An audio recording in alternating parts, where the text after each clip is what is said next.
Fiche numéro 18.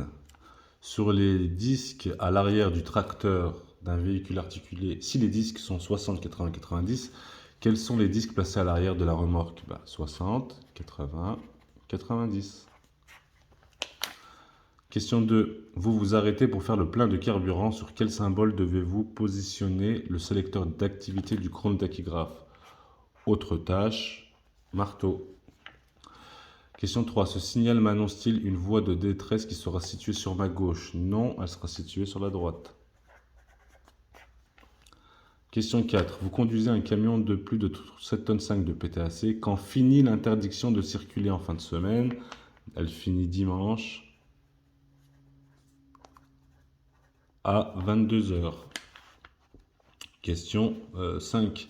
Est-il possible d'atteler une remorque de 26 tonnes de PTAC chargée au maximum derrière un camion de 19 tonnes de PTAC chargé au maximum alors que le PTRA sur la plaque de tare et de surface est de 40 tonnes?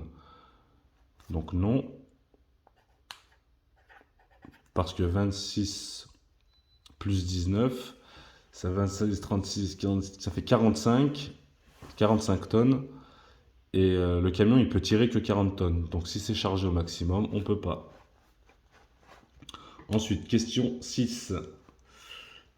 Faut-il un seul certificat d'immatriculation pour un ensemble de véhicules constitués d'un camion de 26 tonnes de PTAC auquel on a attelé un compresseur sur roue de 800 kg? Non, il en faut deux, parce que le compresseur il fait plus de 500 kg, donc il faut deux certificats d'immatriculation.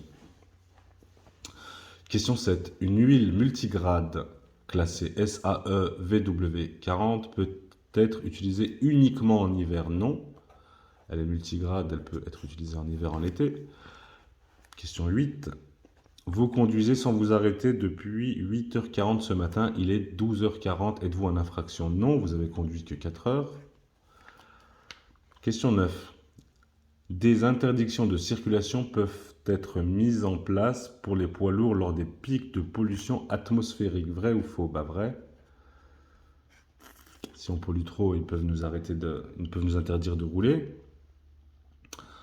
Ensuite, question 10. Le modèle allemand, italien, espagnol du constat européen d'accident comporte-t-il les mêmes rubriques que le modèle français? La réponse, c'est oui. Voilà, fin de la fiche 18.